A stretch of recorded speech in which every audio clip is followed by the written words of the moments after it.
지난번에 제가 계속 여호수아 말씀을 보는 이유는 우리가 매일 지금 여호수아서 묵상을 하고 있잖아요. 그래서 주일 말씀, 그다음에 금요 기도의 말씀, 그다음에 우리 매일 묵상이 같은 본문으로 가는 게 다 함께 굉장히 깊이 있게 가는 게 좋겠다 해서 일부러 하고 있는데 매일 읽다 보니까 진도가 너무 빨리 나가는 거예요. 그래서 사실은 여호수아서에 좋은 사건 말씀이 너무 많은데 그 중에 지난주에 우리가 했던 거는 이스라엘 백성의 광야 생활 40년이 지나고 그리고 이제 이곳 요단과 갈릴리 호수가 위에 있고 그 다음에 사해가 여기 있잖아요. 이쪽으로 해가지고 여리고를 들어가기 직전 요단강을 건넜을 때 있었던 기적에 대한 이야기를 제가 했습니다. 그리고 그 기적의 비결은 이렇게 세 가지 기억하실 거예요. 여호와의 언약궤를 따라서 갔다. 그래서 하나님과 함께하는 게 제일 기적의 비결이다. 두 번째는 그 하나님을 따르려면 자신을 성결하게 깨끗하게 해야 된다. 왜냐하면 죄가 있는 곳에는 하나님의 기적이 일어나지 않는다. 그리고 하나님의 말씀에 순종해서 실천할 때 기적이 일어난다. 그래서 요단강이 바다처럼 갈라졌습니다. 여러분 기억하세요. 홍해가 갈라진 사건은 모든 사람이 다 알아요. 이집트에서 모세의 인도를 따라 나올 때 파라오가 병거를 가지고 기마 부대를 가지고 쫓아 나올 때 그때 하나님이 가로막힌 홍해 바다를 갈라서 왔다. 그것까지는 다 아는데 이제 아까 방금 봤던 것처럼 광야에서의 40년의 삶을 지내고 그리고 가나안 땅으로 들어갈 때 여기는 광야니까 누렇잖아요. 여기는 이제 젖과 꿀이 흐르는 땅이니까 숲이 많고 일로 들어가려고 했을 때 하나님이 이 요단강을 다시 갈르셨다. 이제 그것을 합니다. 그리고는 이제 그 요단강을 건너서 이쪽으로 건너가는 거죠. 그래가지고 길갈에서 진을 친 다음에 여리고 성을 기적적인 방법으로 또 점령을 했습니다. 그리고 나서 그 다음에 아이성 전투에 들어갔습니다. 여리고가 이제 길갈이고 여리고에서 한참 들어가서 작은 성, 여리고는 엄청나게 큰 성입니다. 지금도 전 세계의 가장 오래된 도시 그러면 여리고하고 다메섹, 시리아의 다마스쿠스죠. 그걸 얘기를 하는데 무려 5,000년, 4,000년 된 도시들입니다. 이 여리고는 큰 성이었고 단번에 하나님이 무너뜨리셔서 그 다음에 갔더니 아이성이라고 조그만 성이 있는 거예요. 요 입구에. 그래서 이 아이성을 공격하러 갔다가 왕창 패배를 합니다. 근데 이제 그 사건은 여러분 다 아시잖아요. 그래서 두 번 전쟁을 치릅니다. 이곳에서는. 그리고 그런 과정을 제가 이제 말씀드린 거예요. 그리고 난 다음에 일어난 사건들, 광야 40년, 요단강 건너 가나안 땅에 들어갔을 때 12돌을 만들어서 길갈에 기념비를 하고 그 다음에 이제 여리고를 함락시키고 난 다음에 그 다음에 아이성에 갔다가 왕창 패배하고 나니까 눈물의 골짜기, 괴로움의 골짜기라는 뜻입니다. 아골 골짜기. 그래서 이곳에서 다시 하나님 앞에 회개하고 그 다음에 잘못한 사람이 누군가를 찾아내는 일을 하는 거예요. 이게 사실 쉽지 않습니다. 사건이 발생했고 실패를 했어요. 실패의 원인을 찾아내려고 하니까 따져야 되는 거예요. 누가 잘못했느냐? 왜 잘못했느냐? 무슨 일이 있었느냐? 그 말은 뭐냐면 여러분 그런 경험 있으세요? 우리 중학교 다닐 때 학교 교실 안에서 물건이 하나 없어졌어요. 근데 누가 훔쳐갔는지 몰라. 그러니까 선생님이 애들 전부 다 책상에 올라가! 무릎 꿇어! 그래가지고 책상에 무릎 꿇고 있으면 얼마나 아파요? 눈 감아! 그 다음에 아무도 하여간 자기가 훔쳐간 사람 고백하면 살짝 보이게 손들면 그러면 해결되는 걸로 알 테니 벌 안 주는데 만약에 고백하지 않으면 너희도 오늘 집에 못 간다. 2시간이고 3시간이고 있는 거야. 그러면 저도 그런 경험이 있는데 앉아서 속으로 도대체 어떤 녀석이 저걸 가져가가지고 우리를 전부 다 이 고생을 시켜. 그러니까 제 친구들이 막 원망이 되잖아요. 그죠? 사실은 아이성 전투에서 이런 일들이 생긴 거예요. 그래가지고 이제 물론 하나님의 방법으로 제비를 뽑았더니 아간이라는 사람이 외투도 숨기고 금하고 은도 숨기고 자기 욕심 때문에 거룩한 일을 안 하고 그리고는 다 진멸하는 것 순종한 나쁜 짓 했지. 그러나 이미 이스라엘 백성들 마음속에는 그냥 상처가 생긴 거예요. 물론 아간이라는 집안은 이날로 망했습니다. 돌로 쳐 죽이고. 근데 생각해 보세요. 엊그저께까지는 같이 막 지내다가 이 사람이 범죄한 게 드러나서 그 사람을 공격하고 그 집안을 전부 다 돌로 쳐 죽이고 그러고 나면 사람들 마음이 어떤 마음이 되겠습니까? 그래서 사실은 전쟁에는 이겼지만 이미 마음에 상처 받을 대로 받고 막 회의도 오고 그죠? 그럴 즈음에 오늘 우리가 읽은 성경 에발산과 그리심산으로 가서 다시 그곳에서 하나님께 예배드리고 말씀을 선포하는 내용이 오늘 우리가 보는 이 본문 말씀입니다. 그래서 그 다음 성경이 이제 30절에 이렇게 나옵니다. 그때 여호수아가 하나님 여호와를 위해서 에발산으로 가서 제단을 쌓았다. 여기 이 그때에라는 말 이것이 히브리 원어는 아스인데요. 바로 그 타이밍에 이런 말하고 똑같습니다. 사실은 인생의 타이밍이 굉장히 중요합니다. 보통 전쟁에 승리하고 나면 휴식을 취하고 전열을 재정비해야 되는데 반대로 오히려 이 시간 에발산으로 가야 되겠다고 여호수아가 결정을 한 거예요. 그 에발산이 어디냐면 아이성에서부터 여리고에서 아이성까지 온 것보다도 더 먼 거리, 무려 30km 정도 되는 먼 거리입니다. 여러분 그때 무슨 뭐 차도 있는 것도 아니고 우리 아마 가연이가 여기쯤 오는 거리가 한 30km 되려나? 40km쯤 되겠다. 전철 타고 40km. 그러니까 부평 여기까지 오는데 그 정도 거리가 될 거예요. 그럼 사실 서울 시내에서 여기까지 걸어오는 거랑 비슷한 거예요. 최소한 여의도에서 여기 오려면 30km 좀 더 되려나? 그러니까 걸어온다는 거예요. 이 수십만 이 이스라엘 백성과 군인들, 지도자들 다 같이 북쪽으로 갔다는 것 자체가 이게 보통 일이 아닌 거예요. 단순한 일이 아니다. 그러면 굳이 여기까지 가는 일이 무슨 의미일까? 그걸 얘기하는 거예요. 그거는 뭐냐면 여호수아가 깨달은 거예요. 전쟁에서 중요한 건 병력이나 전략이 아니라 하나님과의 바른 관계를 유지하는 게 더 중요하다. 그리고 이것을 지금 해야 된다. 두 번째는 원래 에발산에서 제단을 쌓으라고 신명기가 기록된 것은 가나안 땅에 들어가기 전에 광야에서 주신 말씀이거든요.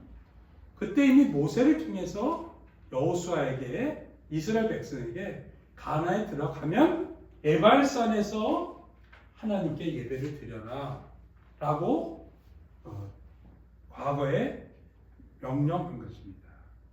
그렇기 때문에 그것을 따라서 했어요. 근데 거기에 핵심은 성경 그 말씀을 다시 정확하게 기록해라. 시내산에서 받았던 말씀과 그 다음에 광야에서 받았던 말씀을 다시 가나안에 들어가자마자 다시 기록하라는 거예요. 이거는 여러분의 인생의 중요한 사건, 중요한 변곡점, 중요한 터닝 포인트마다 다시 하나님의 말씀을 기억하고 되새기라고 하는 의미입니다. 일이 성공했을 때도 실패했을 때도 나의 인생의 중요한 전환점마다 하나님으로부터 받은 말씀을 기록하는 것, 그리고 다시 리마인드, 생각하는 건 중요하다. 거기다가 그거를 어떻게 정확하게 얘기하셨냐면 너희들은 백성을 축복하기 위해서 그리심산에 서라. 그리고 저주하기 위해서는 에발산에 서라. 아예 구체적으로 명령을 미리 가르쳐 준 거예요. 그래서 여호수아가 이 말에 순종하기 위해서였습니다. 그리고 거기에 아멘하며 응답해라 그렇게 얘기했습니다. 아멘이라는 말이 진실로 그렇습니다 라고 하는 응답의 고백이잖아요. 아멘이라는 말이 진실이라는 뜻이에요. 그래서 우리가 아멘 그런 말은 나는 그것이 그렇게 될 줄로 믿습니다 또는 그것은 진실입니다 라는 고백이거든요. 축복의 말을 해도 아멘, 저주의 말을 해도 아멘인 거예요. 그래서 그것을 그러면 그 하다고 한 것을 왜 했는가? 이것부터 하고 나서 그리고 그것을 따라서 바로 가라는 것입니다. 먼저 할 일이 무엇인지 나중에 할 일이 무엇인지 우선순위를 정하라고 하는 여호수아, 모세 지도자들의 지혜로운 말씀이었습니다. 그러니까 의도적으로 전쟁보다 예배가 더 중요하다. 병력과 무기보다는 하나님 관계가 중요하다. 먼저 우선순위를 제대로 정하고 사는 것, 그것이 중요하다는 것입니다. 사실은 크리스찬의 가장 기본적인 우선순위가 하나님과의 관계라고 하기 때문에 주일날 예배를 드리는 거예요. 주일날 요 시간이 딱 늦잠 자고 좀 쉬고 하기에 너무 좋은 시간 아닙니까? 그런데 이 시간에 주님 앞에 나와 예배드리고 성도의 교제를 나누고 말씀을 듣는 것, 그것이 하나님과의 관계에서 그 어떤 일보다 더 중요하기 때문에 주일 예배가 이루어지는 거예요. 그리고 그것이 크리스찬이고 믿는 사람의 가장 기본적인 방향으로 나타납니다. 여러분 한번 생각해 보세요. 업무 처리가 우선입니까? 예배가 우선입니까? 사업이 우선입니까? 신앙이 우선입니까? 생각보다 만만치 않습니다. 그리고 이것이 입시 준비하는 사람에게도 사실은 그렇습니다. 그러나 성경은 한번 같이 읽어볼까요? 시작. 범사에 기한이 있고 천하만사가 다 때가 있다. 지혜로운 사람, 지도자는 때를 분별할 줄 알아야 됩니다. 여호수아가 지금 말씀으로 돌아가야 할 때라는 것, 하나님과의 관계를 먼저 해야 될 때라는 것을, 그것이 가장 중요한데 바로 지금 아이성 전투가 끝난 직후 에발산으로 가는 것이 지금 중요한 타이밍이다 라고 알았기 때문에 간 것입니다. 그러면 여호수아 백성들이 에발산하고 그르심산에 가서 한 일이 무엇일까요? 첫 번째는 번제와 화목제를 드렸습니다. 여기 다듬지 않은 돌로 제단을 쌓아. 이 말은 무슨 뜻이냐면 돌 다듬을 시간 없다 이 말이에요. 지금 전투 상황이잖아요. 언제 적군이 쳐들어올지 모르니까 있는 것 그대로 모양 갖추려고 하지 말고 먼저 예배 드리는 것이 우선이다 라는 걸 하기 위해서 다듬지 않은 돌을 취했다는 것입니다. 번제는 제물을 완전히 태워서 하나님께 드리는 것입니다. 그 온전한 신령과 그 마음을 하나님께 바치는 거예요. 번제를 드린 다음에는 화목제를 드려요. 여러분 잘 보세요. 번제는 하나님께 온전히 드리는 거예요. 그 다음에 화목제는 뭐냐면 하나님과의 관계가 회복되었다는 뜻인데, 바친 제물 일부만 태우고 대부분 나머지를 참여한 백성들이 나눠 먹습니다. 이것이 굉장히 또 의미가 있는 거예요. 지금 아이성에서의 불편했던 마음들, 이런 것들을 남아있는 공동체가 예배를 끝나고 함께 그 고기를, 제대로 된 음식을 잘 나눠 먹는데 의미가 있습니다. 우리도 사실은 어색하고 불편했던 과거를 청산하고 화해와 용서를 이루는 과정이 이 안에 담겨져 있다는 걸 우리가 또 알아야 됩니다.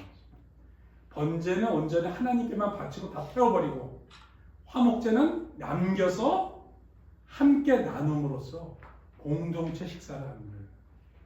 사실 우리 교회가 참 좋은 점은 예배가 끝난 다음에 우리 함께 이렇게 공동 식사를 하면서 서로 이런 얘기 저런 얘기 나눌 수 있는 교제 시간이 있잖아요.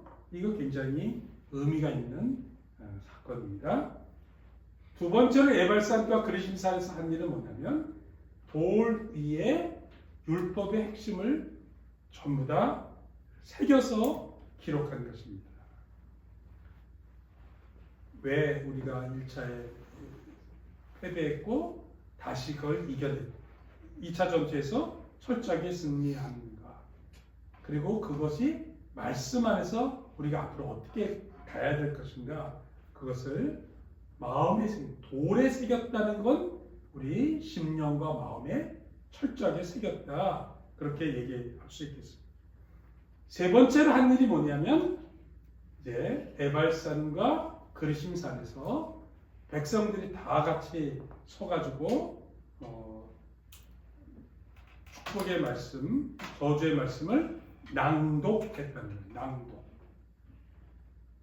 여기 보면 그냥 낭독한 게 아니고, 잘 보시면 여자들과 아이와 동행하는 거류민들 앞에서 낭독했다. 어른들만, 선택된 사람들만 한 게 아니라, 여기 여자들, 아이, 그 다음에 함께 동행하는 거류민이란 말은 이방인들, 또 그 이집트에서부터 함께 나올 때 같이 따라 나왔던 사람들까지, 요즘으로 얘기하면 다문화, 외국에서 온 외국인들 다 포함하는 걸 말합니다. 상징적으로 한 게 아니라 전체가 다 함께 했다. 이것도 굉장히 중요하고 의미 있는 것입니다. 여기 보면 그림을 보세요. 이게 이제 에발산하고 그리심산의 오늘의 모습이에요. 오늘의 모습. 옛날에는 아마 이거보다 좀 더 울창하고 더 풍성할 것 같은데, 산을 보면 이게 그리심산인데 나무가 자라요. 그 다음에 에발산에는 나무가 없어요. 근데 제가 그랬어? 제가 옛날에 신학교 다닐 때도 이 그림을 보면서 그냥 그러려니 했는데, 몽골에 갔더니 몽골 산이 딱 이렇게 생겼어요. 햇볕이 쨍쨍 내리쬐는데 이 산 언덕 뒤편으로는 나중에 여기는 그늘이 지고 습기가 있어서 꼭 이 이마는 이렇게 민둥 나무 못 자라요. 건조해가지고. 근데 뒷머리 쪽은 나무가 있어요. 몽골의 건조한 나라 지형상, 우리나라는 어디든 산이 앞이든 뒤든 다 나무가 자라는데, 건조한 지역은 이렇게 되는데, 당시에 사람들이 전혀 나무가 안 자라는 이곳은 저주받은 곳이다 생각을 했고, 나무가 자라고 물이 있고 풍성한 이족은 하나님의 축복을 받은 지역이다. 그렇게 생각을 했습니다. 더구나 이 높이가 그리심산은 846m. 그러니까 딱 북한산 백운대 있죠? 그 정도 높이가 되고요. 그리고 에발산은 940m가 됩니다. 에발. 그러니까 이게 작은 산이 아닌 거예요. 그래서 이 산 위에 백성들이 다 같이 서서 이 엄청난 광야고 큰 산이니까 이쪽에 그 지파별로 둘로 나눠가지고 그 골짜기 사이에서 아마 공명도 좋았던 것 같은데요. 그곳에서 말씀을 읽었습니다. 축복의 말씀은 뭐 아시죠? 건강하시라, 아기들 잘 낳아라, 뭐 그런 거고, 하나님의 은혜 안에 살아라. 저주의 말씀은 이런 거 하면 이런 벌을 받을 것이다. 이런 병에 들 것이다. 그러니 절대 그런 짓 하지 마라. 뭐 이런 말이죠. 원래 저주라는 단어 자체가 이 마땅히 일어나야 할 것에 미치지 못한 상태를 말합니다. 하나님의 기대에 미치지 못하면 이런 죄, 벌 이런 게 온다. 그런 게 저주의 말이죠. 그러나 이 말씀에는 또 어떤 의미가 또 담겨 있냐면, 그러나 하나님의 기대에 맞춰 순종하면 다시 복을 받을 수 있는 길이 열려 있다고 하는 걸 말하는 거예요. 물론 우리가 저주의 말하고 살면 안 돼요.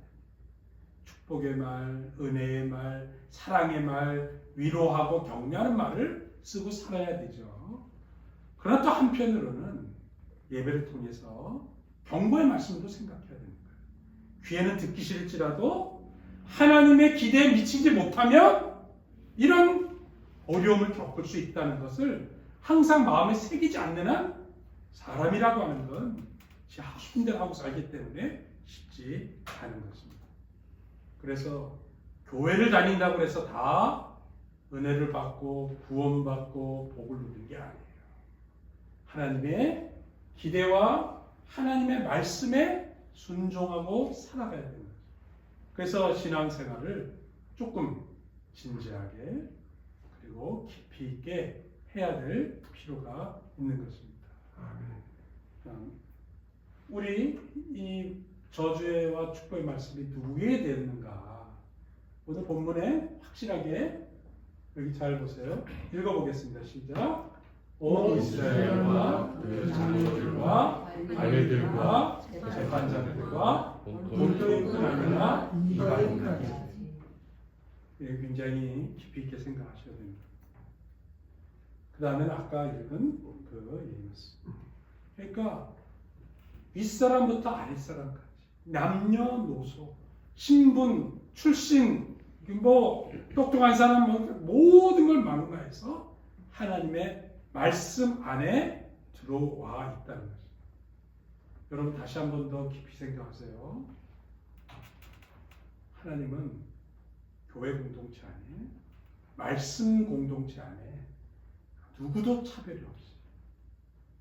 또 정말 문화, 언어 뭐 이런 거에 관계없이 하나님의 사랑을 입은 공동체라는 걸 영원히 여러분 잊지 않아야 할 것입니다. 3,400년 전에 사실은 이 여인들과 이방인들에게 이런 말씀을 하나님이 주셨다는 건 정말로 놀라운 말입니다.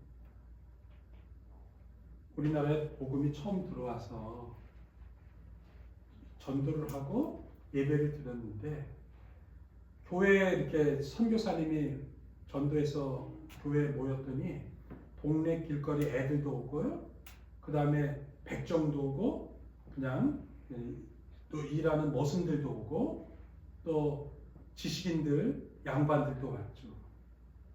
근데 양반들이 너무 마음이 불편한 거예요. 교회를 갔더니 머슴하고 같이 앉았는데 같이 이 머슴이 아멘 뭐 그러고, 그러면 대뜸 좀 조용히 해 임마. 네가 지금 여기서 떠들 때야? 몸에 배인 거잖아요. 그죠? 양반 어른이 있는데 뭐 애들이 깝죽거리고 머슴이 떠들고 이런 거 꼴을 못 보는 거지. 근데 몇 번 예배를 드렸는데 예배를 드리다가 힘들었어요. 그러니까 양반 몇 사람이 모여가지고 우리 예배 드리러 가면 맨날 냄새 나지. 애들이 시끄럽게 굴지. 아이, 우리끼리 예배 따로 드리자. 그래서요, 예배당을 따로 얘들하고 같이 예배를 못 드리겠다고. 그래가지고 청계천에 있는 데서 예배를 드렸는데 거기서 따로 예배를 드린 게 승동교회예요. 양반들만 따로 예배 드리자. 100년 전에, 불과 100년 전에 우리나라에서도 얘들하고는 우리 같이 못 놀아. 그게 있었어요. 조금 더 현실적인 얘기를 해볼까요? 불과 지금부터 한 70년 전? 70년도 안 됐다. 50년대 후반, 60년대 초니까 미국에서 흑인들하고 백인들하고는요, 버스도 같이 안 탔어요. 그리고 어쩔 수 없이 한 버스를 타게 되면 흑인은 뒷자리, 백인은 앞자리. 그래가지고 흑인이 좀 급하니까 앞에 앉았다가 빨리 내리려고 하면요, 끌어내렸어요. 흑인이 냄새 나는데 왜 우리 옆자리에 앉았냐고. 요즘 그 정도로, 그러니까 미국도 흑인, 백인 차별이, 예배당도 따로 하고, 그래서 흑인 교회, 백인 교회가 따로 있었어요. 이게 불과 5, 60년밖에 안 된 얘기입니다. 그런데 하나님이 지금부터 3,500년 전에 이렇게 하셨다는 건 정말 놀라운 일이에요. 근데도 우리 한국이 요즘 어떻게 부정적이냐면, 빈부, 돈 있는 사람들하고 돈 없는 사람들, 또 좋은 학교 나온 사람하고 좋은 학교 아닌 사람, 지역적으로도요, 이런 차별이 보이지 않게 있는 거예요. 어디 출신들은 안 돼, 뭐 이런 마음들 현실적으로 있거든요. 그래서 이 지식, 학비 이런 게 관계없이 축복도 함께 누리고 저주도 함께 경고를 받는 걸 우리가 우리 사회에 적용해야 돼요. 이걸 우리에게 이제 오늘 결론으로 적용해 보면, 하나님의 백성은 무엇보다도 하나님과의 관계에 우선해야 된다. 그것이 첫 번째입니다. 교회가 교양 강좌 듣고 또 친교하고 그거 다 필요하고 중요합니다만, 하나님의 말씀을 우선하는 것, 그것이 첫 번째 우리가 해야 될 중요한 것입니다. 아멘. 그리고 하나님의 뜻은 음성을 듣고 하나님과 대화할 때가 있어요. 그래서 교회는 말씀이 선포되고 말씀을 집중할 때 존재의 가치가 있다. 아멘. 제가 아는 어느 권사님이 수십 년을 교회를 다녔는데 말씀은 별로 없었고, 교회가 너무 재미있고 친구들이 좋아서 따라다녔다.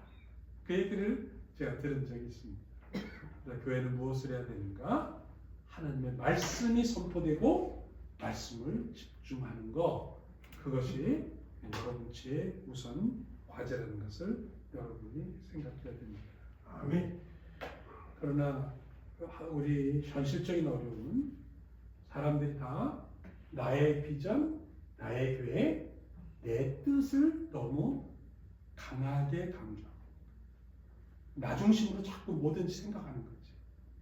그래서 내 마음에 안 들면 그것이 하나님의 뜻과 계획과 있는 건가 하고 자꾸 반성해서 내 뜻을 하나님의 뜻에 맞춰야 되는데, 실제로는 그러지 않는 거예요. 자기 유력한 사람, 똑똑한 사람, 자기 스타일을 너무 강조하다 보니까 자기하고 안 맞는 사람을 자꾸 뭐랄까 밀어낸다 그럴까요? 그렇게 되는 경향이 있어서 문제입니다.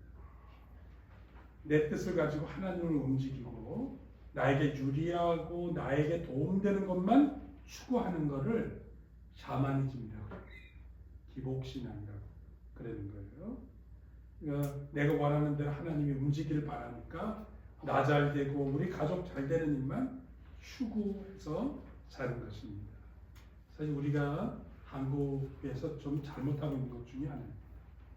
그러나 이제는 성경을 직접 우리가 봐야 되는데 우리들이 일반적으로 성경을 읽지 않고 또 그 성경을 적용하지 않아서 문제가 있어요. 이거를 이제 어떻게 얘기하냐면 영화는 제대로 보지 못한 채 예고편만 계속 보고 있다. 여러분에게 제가 직접 묻진 않겠는데요. 여러분이 성경을 얼마나 깊이 있게 읽는가, 또 그 성경을 제대로 공부하고 있는가, 그거에 대해서 한번 생각해 보면 좋겠습니다. 성경 한번 다 제대로 정독하고 있는데 몇 분 걸리는지 아세요? 85시간에서 90시간 정도. 하루가 24시간이니까 그러면 며칠이면 성경을 제대로 읽을 수 있을까요? 그러니까 딱 앉아서 정독하고 마음 먹으면 한 일주일 정도면 잠도 자야 되고 쉬어야 되니까 그러니까 밥 먹는 거 빼고 하고 내가 한번 마음 먹고 한번 성경 제대로 읽어야 되겠다. 그렇게 마음 먹으면 한 일주일, 한 6일, 7일 정도면 우리 성경 한번 제대로 읽을 수 있습니다. 이번 혹시 일주일 휴가 기간에 성경 한번 제대로 읽어야 되겠다. 그렇게 생각해 보셔도 굉장히 좋겠어요. 왜 그러냐면 미국 교회에서 2017년에 한번 성경을 다 읽은 사람에 대한 조사를 한번 한 적이 있습니다. 1000명 응답자 중에 미국에요 11%만 성경을 다 한 번 이상 전체를 읽었다는 거예요. 한 번 이상 성경 읽은 사람이 9%. 그러니까 5명 중에 1명가량만 겨우 한 번 이상 성경을 읽었다. 12%는 그냥 대충 거의 다 읽었고 15%는 절반가량. 그러니까 아마 신약 정도 읽었다 이런 뜻이고요. 30%는 성경 이야기를 부분적으로. 그러니까 예배 시간에 설교 들은 걸로 그냥 끝났다 이런 말이죠. 그죠? 단지 몇 문장만 성경 읽었다는 사람이 13%. 아예 안 읽었다는 사람은 10%. 그러면 우리는 어떨까요? 여러분 가운데 성경을 제대로 정독한 사람이 우리 기리의 교회도 몇 %나 됐을까? 한번 이렇게 생각해 보는 것입니다. 그래서 성경을 제대로 읽자. 그래서 지난번에 한번 제가 우리 교회 시작할 때 공동체 성경 읽기 소개해 본 적이 있습니다. 여러분 이거 공동체 성경 읽기 앱을 한번 찾아서 읽었는데 이게 하버드 대학에서도 지금 공동체 성경 읽기 모임을 하고 있어요. 여의도에도 하고 있고요.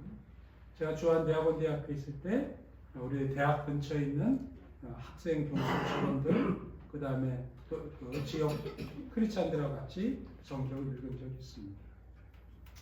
사람들이 이거가 드라마 바이블인데 여러분 그 여기 성경 앱을 보면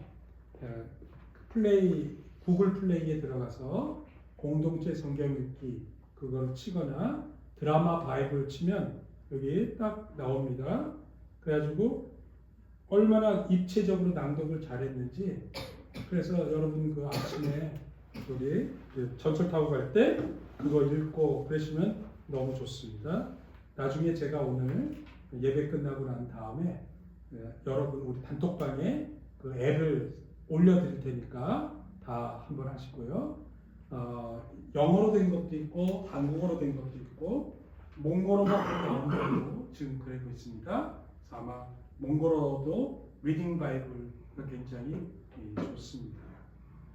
그래서 우리 말씀을 같이 읽겠습니다. 시작.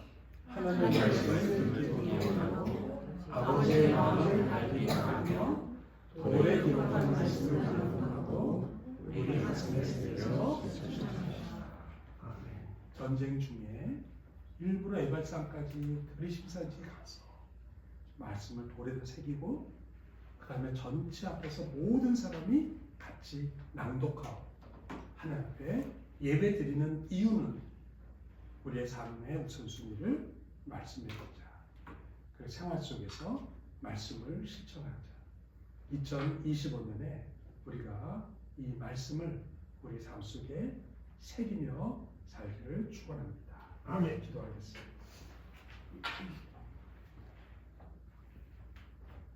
이스라엘 백성들이 돌의 말씀을 기록하고 낭독한 것처럼 하나님 우리의 심령에 주님의 말씀을 새겨주시기를 바랍니다.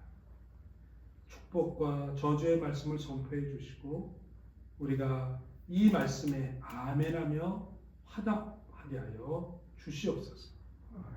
우리 공동체 기례 교회에도 모일 때마다 하나님의 목소리를 들려주시고 하나님의 말씀으로 가득 차게 해주시고 하나님의 뜻을 아는 우리가 되게 하옵소서. 예수님의 이름으로 기도합니다. 아멘.